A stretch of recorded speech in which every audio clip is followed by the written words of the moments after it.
បាក់លេបបាក់ញ៉ាំណាទូទៅរបស់ដែលជួយដល់សុខភាពប៉ុន្តែប្រភេទ yogurt អត់ទេធ្វើឲ្យយើងងាយស្រួលក្នុងការញ៉ាំហើយជួយដល់សុខភាពសម្រស់ទៀតនិយាយទៅធាត់តាមយើងមិនទាន់ទេហើយណែគាត់ចាក់ចំហួយថ្មីរាល់ថ្ងៃមានប្រភេទតប៉ែទៀតនិយាយទៅ yogurt របស់គាត់ដាក់លាយជាមួយតប៉ែ yogurt លាយជាមួយនឹងផ្លែឈើស្រស់ដែលគេយកទៅកិនណាអញ្ចឹងគឺញ៉ាំទៅជួយដល់រាងកាយយើងព្រោះប្រភេទ yogurt នេះគឺវាមានបាក់តេរីល្អដែលវាជួយចិញ្ចឹមនៅក្នុងសារពាង្គកាយយើងអញ្ចឹងសម្រាប់ពុកម៉ែបងប្អូនដែលចូលចិត្តញ៉ាំប្រភេទភេសជ្ជៈអីអាចបដូរមកសាក yogurt នៅក្នុង D yogurt bar និយាយទៅភេសជ្ជៈនៅក្នុង D yogurt bar អ្នកទាំងអស់គ្នាអាចទុកចិត្តបានដោយសារតែ yogurt ទាំងអស់ដែលនៅក្នុងហាងរបស់គាត់គឺគាត់ផលិតដោយផ្ទាល់ដៃប្រើទឹកដោះគោអត់ប្រើម្សៅប្រើអីទេអញ្ចឹងសម្រាប់អ្នកទាំងអស់គ្នាក្រៅពីនឹងទៀតគឺគាត់មានប្រភេទចំហួយ jelly នេះនិយាយទៅ jelly vibe របស់គាត់ហ្នឹងគឺគាត់ផលិតគាត់ចាក់ថ្មីដើម្បីឲ្យអ្នកទាំងអស់គ្នាញ៉ាំដោយទំនុកចិត្តអត់មានទិញអារបស់យកមកពីណាពីណីអត់មានប្រភពទេសូម្បីតែប្រភេទផ្លែឈើអីផ្សេងគឺគាត់ប្រើផ្លែឈើស្រស់ចំហួយអីគឺថ្មីធ្វើរាល់ថ្ងៃហើយគាត់មានទីតាំងនៅ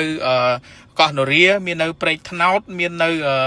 នេះមួយទៀតគឺនៅ Midtown អញ្ចឹងគឺគាត់មាន3ទីតាំង D yogurt bar ដែលពុកម៉ែបងប្អូនច្បាស់ជាធ្លាប់ស្គាល់ហើយឈ្មោះហាងមួយដែលឈ្មោះថា Snow yogurt ហ្នឹងគឺ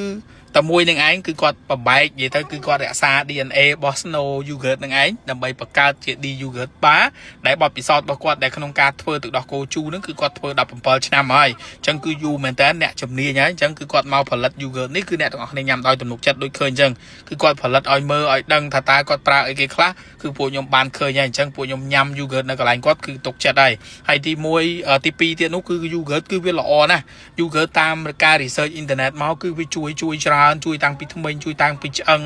ជួយដល់កាពះពោះវៀនជួយច្រើនជួយថែរក្សាសម្រស់អីណាអីទៀតអូមិនធម្មតាទេព្រោះអីនៅក្នុងអា yogurt នោះវាមាន probiotic ដែលជាប្រភេទបាក់តេរីល្អជួយថែរក្សាកាពះពោះវៀនកាត់បន្ថយអាការៈឈឺពោះនិយាយទៅរលាកអាហារមិនល្អអីផ្សេងគឺអា yogurt ហ្នឹងគឺវាជួយអញ្ចឹងសម្រាប់អ្នកទាំងអស់គ្នាគួរតែញ៉ាំហើយព្រោះអីជាធម្មតារបស់ដែលជួយដល់សុខភាពច្រើនតែពិបាកលេបពិបាកញ៉ាំប៉ុន្តែអាប្រភេទ yogurt នេះគឺអត់ទេងាយស្រួលក្នុងការញ៉ាំដោយគាត់ដាក់លាយរបស់មានតប៉ែមានផ្លែឈើស្រស់អីនេះគឺសិតតែរបស់ជួយដល់សុខភាពយើងហើយញ៉ាំទៅវាជួយយើងទាំងអស់ហ្នឹងហើយយកមកកិនក្លុកលាយអីចឹងទៅគឺកន្លែងគាត់គឺគាត់មានអញ្ចឹងសម្រាប់អ្នកទាំងអស់គ្នាដែលចូលចិត្តប្រភេទ yogurt គឺអាចមកសាកបានហើយនេះផ្លែឈើគាត់មានអាប្រភេទ strawberry មានចេកមានស្វាយមានច្រើនមុខផ្លែឈើស្រស់ដែលអ្នកទាំងអស់គ្នាអាចសាកបានជាមួយនឹងដែលគាត់ហៅថា fruity fruyo មិនហ្នឹងនិយាយទៅ fruyo ខ្ញុំអត់ដឹងអានខុសដឹងត្រូវទេ fruyo ហ្នឹងហើយគាត់ក៏មានជាប្រភេទចំហួយដូចខ្ញុំនិយាយអញ្ចឹងគឺគាត់ចាក់ថ្មីហើយបទពិសោធន៍របស់គាត់ហ្នឹងគឺជើងចាស់ហើយមិនជើងថ្មីទេហើយនេះអូយកមកដាក់កិនដាក់អីចឹងមកនិយាយទៅដូចទឹកក្លុកចឹងតែវាលយត្រង់ថាវាខុសពីទឹកក្លុកព្រោះអីទឹកក្លុកក្រៅតែពីស្ករហើយនឹងខ្ទិះដូង